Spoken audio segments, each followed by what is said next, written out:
Robert Kiyosaki के best friend और उसके फादर, जिन्हें वो रिच डैड कहते हैं, वो तीनों एक बार बीच पे वॉक कर रहे थे। तभी रिच डैड ने एक प्रॉपर्टी की ओर इशारा करते हुए कहा, ये जो लग्जरी घर तुम्हें दिखाई दे रहा है ना, वो मेरा है। रॉबर्ट और माइक दोनों उस वक्त बहुत छोटे थे, लेकिन उन्हें इतना तो पता था कि ऐसा घर खरीदने के लिए बहुत ज्यादा पैसे चाहिए। रॉबर्ट के रियल डैड, जिन्हें वो पुअर डैड कहते हैं, वो भी एक हाई इनकम वाली जॉब करते थे, लेकिन फिर भी वो पूरी जिंदगी जॉब करने के बावजूद भी इस घर को अफोर्ड नहीं कर सकते थे। इसीलिए रॉबर्ट ने हिम्मत करके पूछा, ये आपने कैसे खरीदा? तो रिच डैड ने कहा, मैंने थोड़ी खरीदा है, मेरे बिजनेस ने खरीदा है। और इस वीडियो के लेसन नंबर 2 में मैं डिटेल में एक्सप्लेन करूंगा कि रिच डैड ने ऐसा क्यों कहा। तो गाइस, आज की इस वीडियो में मैं आपको एक डिटेल्ड समरी दूंगा रॉबर्ट कियोसाकी के द्वारा लिखी गई book guide to investing, what the rich invest in that the poor and middle class do not. यानी कि अमीर लोग अपना पैसा कहाँ इन्वेस्ट करते हैं जो पुअर या मिडिल क्लास लोग नहीं करते। So without any wasting of time, let's start the video. दोस्तों, इस बुक के स्टार्टिंग में ही रॉबर्ट एक बहुत ही इंटरेस्टिंग चीज शेयर करते हैं कि एक बार उन्होंने अपने रिच डैड से पूछा था कि एक एवरेज इन्वेस्टर को आप क्या एडवाइस देंगे। तो रिच डैड ने कहा, don't be an average investor, यानी कि एक औसत निवेशक कभी ना बने। अब एवरेज क्यों ना बने, यही सिखाता है इस बुक का फर्स्ट लेसन। तो फर्स्ट लेसन है द 90-10 रूल ऑफ मनी। दोस्तों, आप में से कुछ लोगों ने 80-20 रूल के बारे में ऑलरेडी सुना होगा, जिसे एक इटालियन इकोनॉमिस्ट विल्फ्रेडो परेटो ने 1897 में दुनिया को बताया था। इसे परेटो प्रिंसिपल या प्रिंसिपल ऑफ लीस्ट एफर्ट भी कहते हैं। इस प्रिंसिपल के अकॉर्डिंग आपके जीवन में 80% सक्सेस 20% एफर्ट से आती है, और ये प्रिंसिपल ऑलमोस्ट प्रत्येक फील्ड में अप्लाई होती है। यदि किसी बिजनेस का एग्जांपल ले तो 80% रेवेन्यू सिर्फ 20% कस्टमर से आता है, जबकि बाकी का 20% रेवेन्यू 80% कस्टमर से आता है। इसीलिए सभी कंपनीज का ज्यादा फोकस उन 20% कस्टमर्स पे होता है जिनसे उनका 80% रेवेन्यू आता है। इससे उनका इन्वेंट्री मैनेजमेंट एक्यूरेट रहता है। लेकिन रॉबर्ट के रिच डैड को ये लगता है कि परेटो प्रिंसिपल हर एक फील्ड में अप्लाई होता है सिवाय पैसों के। पैसों के मामले में वो मानते हैं 90-10 रूल को, यानी कि दुनिया के 10% लोगों के पास 90% पैसा है। वो कहते हैं, आप एग्जांपल लो मूवीज के, 10% एक्टर्स 90% पैसे कमाते हैं। जैसे कि अक्षय कुमार एक मूवी के लिए 100 से 150 करोड़ फीस लेते हैं। अभी हाल ही में आई फिल्म आदि पुरुष के लिए प्रभास ने अकेले 150 करोड़ रुपए लिए थे। वहीं बाकी के सभी एक्टर्स को मिलाकर सिर्फ 15 करोड़ मिले थे। इंडिया की पूरी फिल्म इंडस्ट्री में मिलाकर हजारों अच्छे एक्टर्स हैं, लेकिन 30-40 ही हाईली पेड एक्टर्स हैं। यही चीज यदि आप स्पोर्ट्स में देखें तो 10% एथलीट्स ही 90% पैसे कमाते हैं। विराट, रोहित और धोनी जैसे क्रिकेटर्स जितना पैसा कमाते हैं, उतना एक एवरेज IPL प्लेयर और पूरी दुनिया के हजारों क्रिकेटर्स मिलकर भी नहीं कमा पाते। यदि स्टॉक मार्केट की बात करें तो सिर्फ 10% इन्वेस्टर्स ही 90% स्टॉक्स ओन करते हैं। इसीलिए बुक के स्टार्टिंग में रॉबर्ट के रिच डैड ने कहा कि डोंट बी एन एवरेज। यदि आप एवरेज रहेंगे तो हमेशा जो टॉप प्लेयर्स हैं वो आपसे कहीं ज्यादा पैसे कमाएंगे, वो भी सेम लेवल के एफर्ट से। अब दूसरा लेसन जो ये बुक सिखाती है वो है create assets that can buy assets. Imagine कीजिए कि आप फुल टाइम जॉब करते हैं और आपकी सैलरी है 60,000 रुपए। इस पैसे को आप यूज करते हैं घर का रेंट देने के लिए, बिल्स पे करने के लिए, फूड एंड ग्रोसरी के लिए, और भी आपके लाइफ में जो अदर एक्सपेंसेस हैं उसमें ये पैसे खर्च हो जाते हैं। महीने के एंड तक मुश्किल से कुछ पैसे बचते हैं, और बचते भी हैं तो इतने नहीं बचते कि आप फाइनेंशियली फ्री हो सकें। तो इसे रैट रेस कहते हैं, और रॉबर्ट के पुअर डैड उन्हें इसी रैट रेस में आने के लिए कह रहे थे। लेकिन रिच डैड की स्ट्रेटेजी कुछ और है। रिच डैड कहते हैं कि फोकस शिफ्ट करना है पैसों के लिए काम करने से पैसों को यूज करके एसेट्स बिल्ड करने पे, ताकि आपके एसेट्स आपको पैसे कमा कर दे। एसेट्स का कुछ एग्जांपल लेते हैं, जैसे कि रेंटल रियल एस्टेट। जो पुअर माइंडसेट के लोग होते हैं वो सबसे पहले अपना एक घर खरीदते हैं और सोचते हैं कि ये मेरा एसेट है। लेकिन रिच डैड आपको अपने आप से क्वेश्चन पूछने को कहते हैं कि जब आप घर खरीदते हैं तो सबसे पहले आप अपनी सेविंग्स का एक बड़ा सा पोर्शन डाउन पेमेंट में देते हैं, और ऊपर से हर महीने आपको एक बड़े अमाउंट की EMI भी पे करनी पड़ती है, एंड उसे चुकाने के लिए आपको और ज्यादा काम करना पड़ता है। और आप ऐसे सिचुएशन में आ जाते हो कि जॉब भी क्विट नहीं कर सकते, अदरवाइज आप बहुत बड़ी प्रॉब्लम में फंस जाओगे। लेकिन रिच डैड कहते हैं कि जब आप रेंटल प्रॉपर्टी खरीदते हो और उसे रेंट पे लगाकर पैसिव इनकम जनरेट कर रहे हो तो ये राइट स्ट्रेटेजी है, क्योंकि आपने एक एसेट क्रिएट किया और उस एसेट से आप पैसे कमा रहे हो। अब उन पैसों से आपको नेक्स्ट एसेट खरीदना है।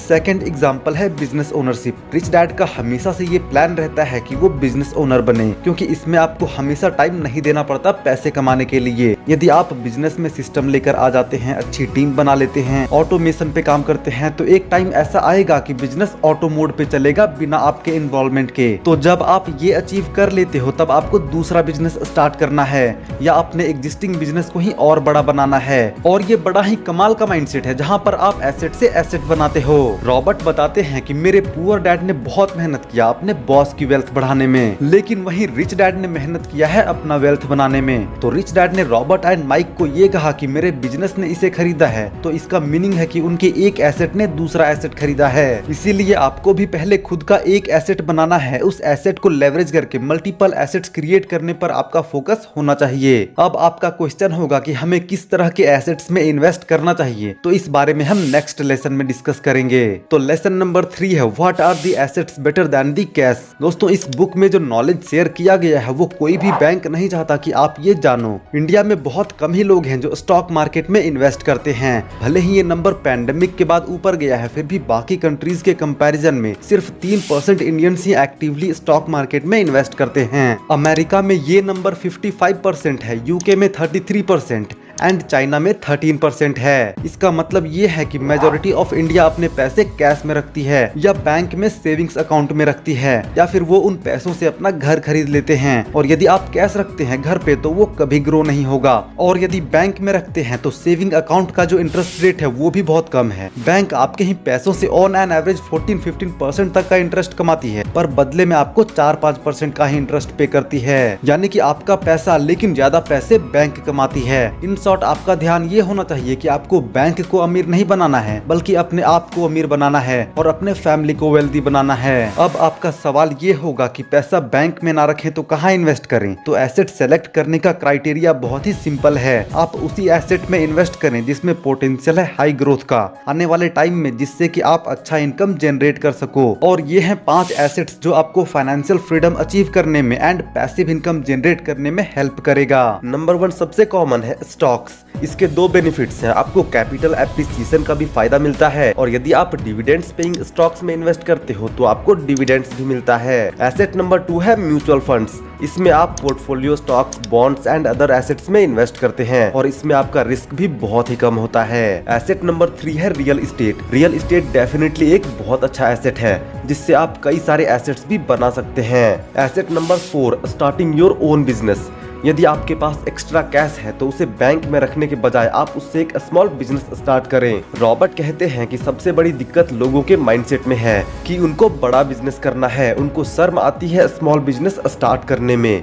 लेकिन यदि आप कुछ स्मॉल बिजनेस के आइडियाज जानना चाहते हैं तो उस पे आपको डिटेल्ड वीडियो का लिंक डिस्क्रिप्शन में मिल जाएगा। उसके बाद 5वां एसेट है डिजिटल प्रेजेंस। आप किसी भी इंडस्ट्री से हो, आपका ऑनलाइन होना बहुत जरूरी है। आजकल आपको काफी सारे ब्रांड सोशल मीडिया पे एक्टिव मिल जाएंगे, क्योंकि इससे आपको रीच मिलती है, लोग आपको ट्रस्ट करते हैं, आपकी फॉलोइंग बढ़ती है, जो कि बहुत ही वैल्यूएबल है। तो बेसिकली ये थे 5 एसेट्स जो कि बेटर है कैश रखने से। उसके बाद है lesson number 4 use debt as leverage. Leverage finance की दुनिया में एक ऐसा इन्वेस्टमेंट स्ट्रेटेजी है जहां पर आप पैसे लोन पर लेते हैं, जिसे यूज करके आप ज्यादा रिटर्न्स कमा सकते हैं। रॉबर्ट कियोसाकी कहते हैं कि आपको लोन लेना चाहिए एसेट्स बिल्ड करने के लिए। उन्होंने भी $1.2 बिलियन यानी कि ऑलमोस्ट 10,000 करोड़ का कर्जा ले रखा है एसेट बनाने के लिए, जिनसे वो रेंटल इनकम भी जनरेट करते हैं एंड उनकी सभी प्रॉपर्टीज की वैल्यू कई $बिलियन पहुंच चुकी है। लेकिन रॉबर्ट आपको हमेशा बस बैड डेट से दूर रहने के लिए कहते हैं। उसके बाद दोस्तों लास्ट यानी कि लेसन नंबर 5 है start today, stop waiting for magic to happen. दोस्तों ये लेसन सबसे इंपॉर्टेंट है क्योंकि इसमें रॉबर्ट एग्जांपल शेयर करते हैं इंडस्ट्रियल रिवॉल्यूशन के बारे में एंड इंफॉर्मेशन रिवॉल्यूशन के बारे में। पहले यदि कोई व्यक्ति अपना बिजनेस स्टार्ट करता था तो उसे 1-2 जनरेशन लग जाते थे अमीर बनने में, लेकिन आज के इंफॉर्मेशन एज में ये टाइम बहुत ही कम हो गया है। लोग खुद से ही स्टार्ट किए हुए बिजनेस से सुपर रिच बन जाते हैं। Mark Zuckerberg, Elon Musk, Jeff Bezos इसके प्राइम एग्जाम्पल हैं। इंडिया में भी रितेश अग्रवाल जैसे लोग सिर्फ कुछ ही सालों में बिलियनियर बने हैं। यदि आपके साथ में एक एग्जाम्पल शेयर करूं तो 1 मिलियन यानी कि 10 लाख यूजर होने में नेटफ्लिक्स को 3.5 साल लगे थे, ट्विटर को 2 साल लगे थे, फेसबुक को 10 महीने लगे थे, इंस्टाग्राम को 2.5 महीने, लेकिन चैट जीपीटी को सिर्फ 5 दिन लगे थे 1 मिलियन यूजर कंप्लीट होने में। रॉबर्ट कियोसाकी कहते हैं कि जितना आप लेट एक्शन लेंगे उतना ही आप पीछे होते जाएंगे अपने फाइनेंशियल फ्रीडम की जर्नी से। जो भी एक्स्ट्रा टाइम या एक्स्ट्रा पैसे आपके पास है उसे सही से लेवरेज कीजिए और अपने लाइफ को बेटर कीजिए। सो गाइज, ये था रॉबर्ट कियोसाकी के द्वारा लिखे गए बुक गाइड टू इन्वेस्टिंग का डिटेल्ड समरी। और इस बुक के की लर्निंग्स हैं। नंबर 1, हमें कभी भी एवरेज नहीं होना है।